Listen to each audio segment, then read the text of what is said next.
Vamos agora com a nossa roda de análise, começando pela Thaís Arbex e pela Renata Agostini, que eu queria ouvi-las. Vocês estão mergulhadas nessa cobertura desde ontem.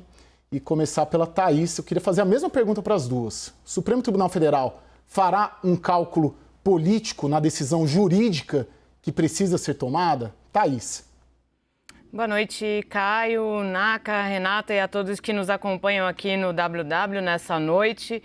Caio, neste caso específico, não tem como não fazer um cálculo político. Afinal de contas, o presidente Jair Bolsonaro usou um instrumento legítimo, constitucional, mas um instrumento nunca antes usado. Pelo menos não desde a promulgação da Constituição em 1988.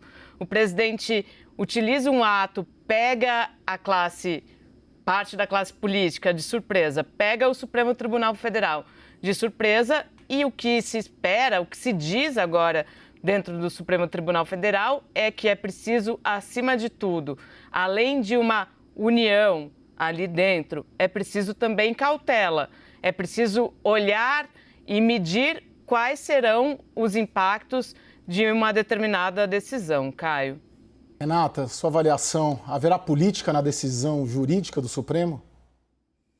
Bem, boa noite a todos. Nesse ponto, tendo a concordar muito com a Thaís, o Supremo foi arrastado para o campo político com a medida do presidente, ainda que seja um instrumento previsto na Constituição e também discricionário, né? Sua previsão de que o presidente pode conceder um indulto a seu próprio critério, mas a medida do presidente foi tomada e ele deixou muito claro como uma reação a uma condenação que obteve um placar elástico. A ampla maioria do Supremo votou pela condenação de Daniel Silveira. Nesse sentido, ainda, pela forma como houve o decreto, o anúncio do presidente, as palavras que ele proferiu depois, como seus aliados têm se manifestado nas redes sociais, tudo isso leva o Supremo para o campo político. Porém, as indicações dadas pelos ministros nos bastidores de que deveriam esperar, de que deveriam agir com serenidade, de que é necessária uma resposta institucional e não manifestações individuais,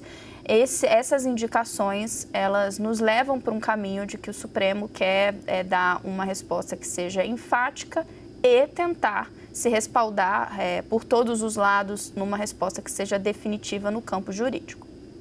Naka, tanto a Thaís quanto a Renata dizem que sim, haverá política na decisão jurídica do Supremo Tribunal Federal. O mercado captou isso aparentemente hoje e teme essa escalada, né? Aparentemente o mercado estava tranquilo até hoje em relação à estabilidade da política brasileira. O que teme o investidor? Qual a leitura que a gente pode fazer dessa oscilação hoje no mercado?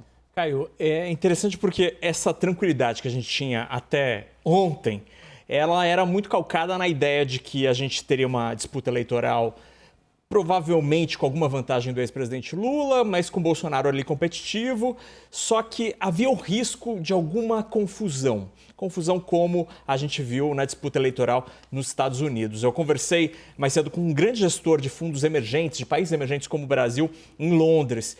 E ele estava me contando que quando esse tipo de notícia chega para o investidor estrangeiro, a primeira reação que ele tem é de se afastar daquele mercado. Então ele prefere vender as ações para levar o dinheiro de volta para casa.